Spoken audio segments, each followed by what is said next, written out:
नमस्कार, मैं हूं अनिकेत सिंह और आप देख रहे हैं टीवी 45। ईडी का एक्शन, कारोबारियों में टेंशन। जी हां, पिछले एक महीने में कोयला राजधानी धनबाद में ईडी ने दूसरी बार दबिश दी है। शुक्रवार की अहले सुबह ईडी की टीम ने दबिश दी और कोयला कारोबारियों में हड़कंप मच गया। दरअसल कोयला चोरी, अवैध उत्खनन मामले में ईडी ने एक बार आज फिर दबिश दी और डेको कंपनी के मालिक, उसके दफ्तर और उनके निदेशक के ठिकानों पर छापेमारी की गई।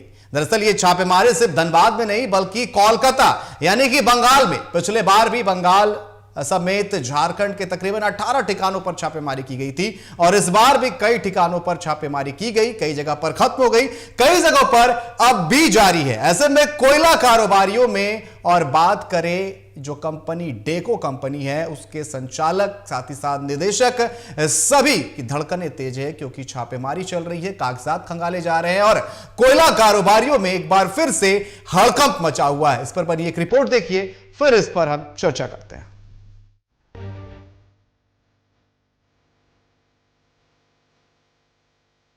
कोयला चोरी मामले में ईडी का एक्शन जारी। कोयला राजधानी धनबाद और कोलकाता में रेड। शुक्रवार की अहले सुबह ईडी ने दी दबिश। धनबाद में एक महीने के अंदर ईडी की दूसरी छापेमारी। कोयला आउटसोर्सिंग कंपनी डेको के दफ्तर में छापेमारी। डेको के मालिक मनोज अग्रवाल के घर भी ईडी की दबिश। डेको के निदेशक एएन झा के फ्लैट पर भी छापेमारी। बंगाल में माइनिंग से जुड़ी गोदावरी कंपनी के निदेशक के घर भी ईडी की दबिश। ईडी की दबिश से कोयला कारोबारियों में हड़कंप। छापेमारी से धनबाद के बड़े कोयला कारोबारी और अधिकारी हुए बेचैन। कोयला चोरी और अवैध खनन मामले में चल रही छापेमारी। कोयला राजधानी के नाम से जाने जाने वाले धनबाद में शुक्रवार की अहले सुबह एक बार फिर ईडी की दबिश ने सर्दी के मौसम में गर्मी का एहसास करा दिया। एक महीने के अंदर धनबाद में ईडी की यह दूसरी दबिश है। दरअसल धनबाद में बीसीसीएल की आउटसोर्सिंग कंपनी डेको सहित बंगाल में ईडी की छापेमारी चल रही। धनबाद के धनसार थाना स्थित कोयला आउटसोर्सिंग कंपनी डेको के कार्यालय में दबिश और कंपनी के मालिक के आवास के साथ साथ डेको कंपनी निदेशक के भेलाटाड़ रोड स्थित ट्रिनिटी गार्डन अपार्टमेंट में स्थित फ्लैट में छापेमारी चल रही। दरअसल बंद कमरे में 2 घंटे की जांच पड़ताल की गई और कई दस्तावेज भी खंगाले गए। वहीं कोलकाता में माइनिंग से जुड़ी गोदावरी कंपनी के निदेशक के घर भी ईडी ने दबिश दी है। ईडी की यह कार्रवाई कोयला कारोबारियों के साथ साथ कोयला ट्रांसपोर्टरों से भी जुड़ा हुआ है। टीम को प्रारंभिक जांच में अवैध कोयला खनन, तस्करी और धन संशोधन से जुड़े वित्तीय दस्तावेज, डिजिटल डेटा और अन्य साक्ष्य मिले हैं। ईडी की टीम जीएसटी और टैक्स संबंधी अनियमितताओं की भी जांच कर रही है। वहीं ईडी की लगातार कार्रवाई से धनबाद समेत बंगाल के कोयला कारोबारियों और कंपनी के मालिकों में हड़कंप मचा हुआ है। अब देखने वाली बात होगी कि इस छापेमारी से क्या कुछ निकलकर सामने आता है। Bureau report TV 45।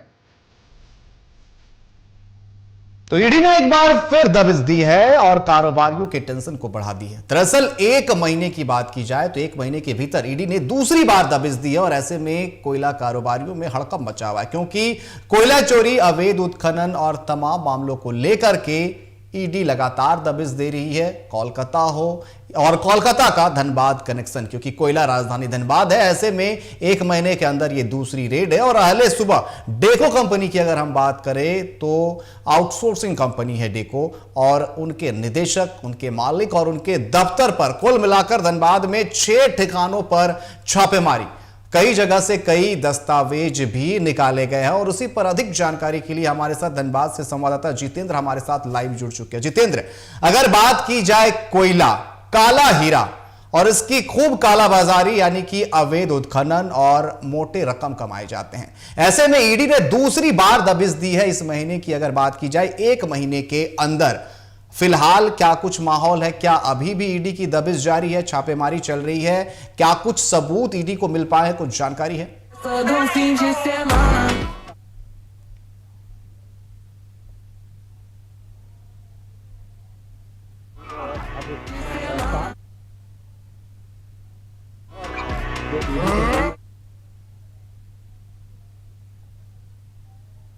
चलिए, आपकी आवाज नहीं आ पा रही, एक बार फिर से हम आपसे जुड़ने की कोशिश करेंगे, लेकिन पहले ये तस्वीरें देखिए। ये अहले सुबह की तस्वीर है, जो तस्वीर हम आपको दिखा रहे हैं। और एक दो नहीं, 6 ठिकानों पर ईडी ने दबिश दी है। यानी कि कोयला में जो चोरी हो रही है, कोयला की जो चोरी हो रही है, इसको लेकर के ईडी लगातार एक्शन में नजर आ रही है। और ऐसे में 6 जगहों पर धनबाद में दबिश दी है। और अगर बात की जाए बीसीसी द्वारा जो है संचालित दी गई जो है डेको आउटसोर्सिंग कंपनी, उनके मालिक के यहां पर छापेमारी चल रही है। एक बार फिर से हम जुड़ते हैं जितेंद्र से। जितेंद्र, अगर बात की जाए क्या कुछ है, कहां पर फिलहाल आप मौजूद हैं और क्या छापेमारी दबिश जो है अभी भी जारी है? अनिकेत, इस वक्त मैं धनबाद स्थित डेको कंपनी के जो कार्यालय उसके बाहर मौजूद हूँ। तो यहाँ पर ईडी की दबिश अभी जो छापेमारी है वो जारी है। नीचे इस वक्त भी यहाँ पर ईडी के अधिकारी अंदर मौजूद है और जो भी साक्ष्य है, डिजिटल साक्ष्य या कागज से संबंधित साक्ष्य या फिर जो भी जरूरी साक्ष्य है, उसको लेकर ईडी यहाँ पर अभी भी लगातार छापेमारी कर रही है और जांच में जुटी हुई है। लेकिन जो भी जानकारी अंदर है वो अभी तक बाहर नहीं आया है। हम सुबह से यहाँ पर बने हुए हैं अनिकेत, और हम देख रहे हैं कि अधिकारी अंदर और बाहर आना जाना कर रहे हैं, लेकिन किसी भी तरीके की कोई भी जानकारी अभी बाहर नहीं आ रही। हाँ, हम आपको बताना चाहेंगे जो मामला है वो कोयले से संबंधित है। जिस तरीके से कोल कैपिटल के नाम से हमारा शहर धनबाद फेमस है, और यहाँ पर कोयले की जो माइनिंग है वो भारी मात्रा में की जाती है, जिसकी वजह से देश में जो ऊर्जा का स्रोत है वो कोर यहाँ से निकल कर जाता है। अब ऐसे में चोरी की अगर हम बात करें अनिकेत, तो आए दिन हम खबरों में देखते हैं कि हजारों लाखों टन के चोरी के मामले प्रकाश में आते हैं, जहां पर बताया जाता है कि किसी आउटसोर्स के द्वारा इतने का घपला किया गया। और कभी कभी ऐसा भी होता है कि इन सभी अटकलों में बहुत सारे अच्छे जो आउटसोर्स संचालक है वो भी फंस जाते हैं। जिस तरीके से आज की बात करें, आज भी ईडी की जो टीम है वो यहाँ पर पहुंची है और कई जगह पे लगभग 6 ऐसे ठिकाने हैं धनबाद में जहां पर ईडी की टीम सुबह 7:30 बजे से पहुंचकर दबिश देकर जांच में जुटी हुई है और डिजिटल साक्ष्य से लेकर जो कागज से संबंधित जितनी भी जानकारी है उनको जुटाने में अपनी अहम भूमिका निभा रही है। लेकिन बात करें जानकारी की, तो अभी अंदर से ऐसी कोई भी जानकारी बाहर निकल कर नहीं आई है जिससे हम संदेह या संदेह के घेरे में। लेकिन जितेंद्र, अगर बात की जाए यहाँ पर साफ तौर पर डेको कंपनी का नाम सामने आ रहा है। डेको कंपनी की दफ्तर की बात कर ले, उनके मालिक की हम बात कर ले, या फिर जो निदेशक है एएन झा की हम बात करते हैं, ट्रिनिटी अपार्टमेंट जो है उनके यहाँ पर भी छापेमारी चल रही है। क्या छापेमारी वहां पर खत्म हो चुकी है? क्योंकि बताया जा रहा है वहां से शायद कुछ कागजात भी बरामद हुए हैं। तो क्या जिन 6 जगहों पर छापेमारी चल रही थी, जिन 6 ठिकानों पर, क्या अभी भी छापेमारी जारी है बाकी जगहों पर? अनिकेत, इस वक्त सिर्फ मनोज अग्रवाल के जो 2 ठिकाने हैं, उनके आवास और उनके कार्यालय, ये दोनों ही धनसार में स्थित है। धनसार में ही दोनों एड्रेस है और जहां पर अभी ईडी की जो टीम है वो मौजूद है और छापेमारी कर रही है। वही बात करें ट्रिनिटी गार्डन की अनिकेत, तो वहां पर अभी कोई भी हलचल देखने को नहीं मिल रहा है। वहां पर ईडी की टीम अभी शायद नहीं है या फिर वो दिख नहीं रहा है वहां पे कुछ भी मूवमेंट वैसा निकले। तो इस बारे में हम अभी अपने दर्शकों को कोई भी जानकारी नहीं दे पा रहे हैं। लेकिन इस वक्त मैं धनसार में डेको के जो कार्यालय है वहां पर मौजूद। आप मेरे पीछे जो गेट देख रहे हैं ये वही किसी कार्यालय का गेट है अनिकेत, और उस गेट के पीछे जो सीआरपीएफ के जवान है वो खड़े हैं और अधिकारी भी बीच बीच में बाहर आ रहे हैं और अंदर की ओर जा रहे हैं। लेकिन कोई भी जानकारी अभी तक हम दर्शकों को नहीं। लेकिन जितेंद्र, अगर बात की जाए, मनोज अग्रवाल का नाम सामने आ रहा है, क्या उनसे पूछताछ चल रही है? क्या वो वहां पर मौजूद है उनके कार्यालय या उनके घर पर, उनसे पूछताछ चल रही है? बिल्कुल, जिस तरीके से ईडी के अधिकारी सुबह ही मनोज अग्रवाल और उनके भाई अनूप अग्रवाल के साथ जो मैनेजर है उनको लेकर कार्यालय तक पहुंचे थे और फिर यहाँ से आवास पर लेके गए थे, तो वो पूछताछ के क्रम का ही एक हिस्सा रहा होगा, जिस वजह से अधिकारी दोनों कड़ियों को जोड़ने के लिए जो मूल व्यक्ति है, जो संचालक है, उनको यहाँ से वहां ले जाने का काम कर रही थी।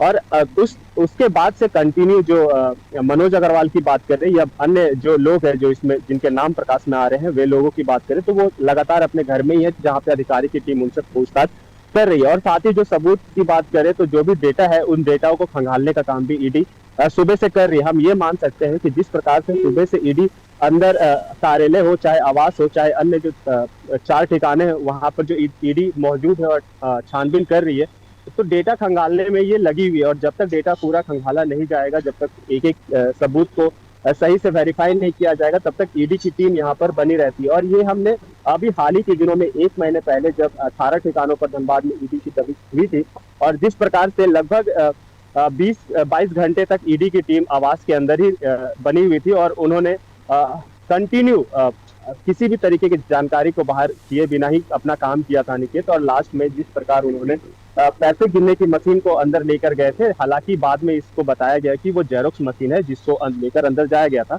और उसकी वजह यह थी कि जो डेटा उन्होंने निकाला था, जो डेटा जानकारी उन्होंने खंगाला था, डिजिटल साक्ष्य के माध्यम से और कागजात के माध्यम से उनका कॉपी बनाकर वो अपने साथ लेकर गई थी। और लेकिन जितेंद्र, अगर पिछले दबिश की अगर बात की जाए तो पिछले दबिश में ज्यादा कुछ निकलकर सामने नहीं आया, ईडी के हाथ जो है खाली नजर आए थे। लेकिन इस बार जिस तरीके से अहले सुबह से छापेमारी चल रही है, आपने जिस तरीके से बताया कि पिछली छापेमारी जो है तकरीबन 22 घंटे तक चली थी, ऐसे में क्या अब ये छापेमारी जो है देर रात तक चलेगी? क्या कुछ इसको लेकर के अपडेट निकल पा रहा है? क्योंकि अहले सुबह से ये छापेमारी चल रही है और पिछली बार की जिस तरीके से हम जिक्र कर रहे हैं कि कुछ ज्यादा मिल नहीं पाया था, तो क्या इस बार कुछ मिल सकता है ईडी को? कुछ कागजात जो है हाथ लग सकते हैं? अनिकेत, ये जब ईडी यहाँ से जाएगी, जब यहाँ से निकल कर जाएगी अनिकेत, उस वक्त जो भी साक्ष्य होंगे या फिर अगर बात करें गिरफ्तारी की, तो हमें देखने को मिलेगा, उसे हम कैमरे में कैप्चर करेंगे। लेकिन जब ईडी की टीम यहाँ से निकल कर जाएगी तभी हमें क्लियर हो पाएगा कि अपने साथ ईडी क्या लेकर जा रही है। फिलहाल ईडी अंदर है और वो जांच कर रही है, और वो एक बंद घर में जिस तरीके से पूछताछ कर रही है। और हम आपको बता रहे थे अनिकेत कि जिस तरीके से लास्ट टाइम में जेरोक्स के माध्यम से कॉपियां ईडी अपने साथ लेकर गई थी, और अब 1 महीने बाद कोयला व्यवसायी के दूसरे ठिकाने पर ईडी पहुंची है, तो कहीं ना कहीं ये लिंक जोड़ा जा रहा है कि हो सकता है पिछले जब ईडी यहाँ पर पहुंची थी तो उन्हें कुछ सबूत हाथ लगे होंगे, जिनको क्रॉस चेक करने के बाद वो दोबारा यहाँ पर पहुंचे हैं। लेकिन अभी जो भी जानकारी है वो ईडी और अंदर मौजूद मनोज अग्रवाल को ही इसकी पूरी जानकारी है कि किन बातों पर उनसे सवाल किया जा रहा है और उनके जवाब क्या है, और किन तथ्यों को लेकर ईडी यहाँ पर पहुंची है और दबिश देकर अपना जांच कर रही है। जी अनिकेत। जितेंद्र, लेकिन अगर कुछ निकलता है, नहीं निकलता है, लेकिन अगर बात की जाए कोयला कारोबारियों की धनबाद का, एक तरह से कह सकते हैं कि कोयला जो यहाँ पर जिसे काला हीरा कहा जाता है, लगातार इसकी सेंधमारी हो रही है, अवैध उत्खनन किया जा रहा है, जेब भरी जा रही है। ऐसे में कागजात मिलते हैं, पैसे मिलते हैं या नहीं मिलते हैं, लेकिन कोयला कारोबारियों में जरूर हड़कंप मचा हुआ नजर आ रहा है। जिस तरीके से ईडी लगातार दबिश देती हुई नजर आ रही है, क्योंकि उनमें जरूर अब थोड़ा डर देखने को मिल रहा होगा, जिस तरीके से लगातार ईडी जो है दबिश देती हुई नजर आ रही है। बिल्कुल, सेंट्रल गवर्नमेंट जिस तरीके से बात करती है अनिकेत की, हम क्राइम को सबसे मिनिमम करके जाएंगे, और जिस तरीके से देश के विकास के लिए इन योजनाओं को बेहतर बनाने की बात है अनिकेत, तो इनके जो अनुशासन बरतने की जो नजरिया होगा उस पर जो सेंट्रल गवर्नमेंट है वो काम कर रही है अनिकेत। हालांकि अगर हम धनबाद में कोयले की बात करें तो कोयला चोरी कोई नई बात नहीं है अनिकेत। आए दिन हम खबरों में पढ़ते हैं कि हजारों टन कोयला चोरी कर लिया गया, और इसके लिए जो अगर हम साक्ष्य की बात करें तो बहुत ऐसी बार जब हम खबरों को पढ़ते हैं तो वहां पता चलता है कि चौल धंसने से 2 लोगों की मौत हो गई, चौल धंसने से कई लोग घायल हो गए। तो ये कहीं ना कहीं इशारा करता है कि कोयला चोरी भारी मात्रा में हो रहा है, और जब गरीब तबके के लोग यहाँ पर कोयला चोरी करने जाते हैं तो कोई ना कोई उनके पीछे होता है जो उन कोयला को खरीदता है, और जिससे कोयला का चोरी का या कोयला चोरी का बाजार की बात करें तो वो एक टूल पकड़ता है अनिकेत। और इसी की रक्षा करने के लिए जो सीआरपीएफ की टीम है या फिर ईडी की टीम है या सेंट्रल गवर्नमेंट खुद कोयला विभाग की जो टीम है वो जब इस पर जांच या इस पर कुछ करती है और उनके हाथ में जब भी कोई वैसी कड़ी नजर में आती है तो उसको लेकर वे छापेमारी करते हैं, और उन लोगों को कहीं ना कहीं कटघरे में रखकर उनको जांच करते हैं जो इसका काम करते हैं। जैसे कि आज अगर हम बात करें मनोज अग्रवाल के ठिकाने पर ईडी पहुंची है, तो इसका कारण यह है कि मनोज अग्रवाल कई समय से लगातार कोयले से जुड़े हुए हैं और कोयला का कारोबार करते आ रहे हैं। अब कहीं ना कहीं ईडी अगर यहाँ पे वेरीफाई कर रही है तो उनके आए दिन के जो किए गए काम है उनको कहीं ना कहीं वेरीफाई करेगी, और उसके बाद ही वो क्लीन चिट देने की अगर बात होगी तो वो क्लीन चिट देंगे, नहीं तो अपने साथ लेकर जाएंगे। लेकिन अभी हम बस इंतजार ही कर रहे हैं, जिस प्रकार ईडी अंदर अपना काम कर रही है और हम बाहर इंतजार कर रहे हैं। अब ईडी अपने साथ जो भी लेकर जाएगी वो हम अपने दर्शकों को जरूर बताएंगे कि ईडी अपने साथ क्या लेकर गई। जी जितेंद्र, आपका बहुत बहुत धन्यवाद हमारे साथ जुड़ने के लिए और तमाम तस्वीरें और तमाम जानकारी देने के लिए। तो साफ तौर पर आपने देखा कि अभी भी ईडी की दबिश जारी है। मनोज अग्रवाल की हम बात कर रहे हैं, डेको कंपनी के संचालक, उनके आवास और उनके दफ्तर पर छापेमारी अहले सुबह से चल रही है। अभी भी पूछताछ चल रही है। बताया जा रहा है कि उनके भाई भी वहां पर मौजूद है जिनसे पूछताछ चल रही है और यह पूछताछ देर रात तक चलेगी। यानी कि जरूर कुछ सबूत जो है ईडी के हाथ लगे हैं, तभी अहले सुबह से यह छापेमारी चल रही है। दस्तावेज खंगाले जा रहे हैं, पल पल की हम आपको अपडेट देख लेंगे। लेकिन फिलहाल अभी के लिए बस इतना ही। बने रहे टीवी 45 के साथ। नमस्कार।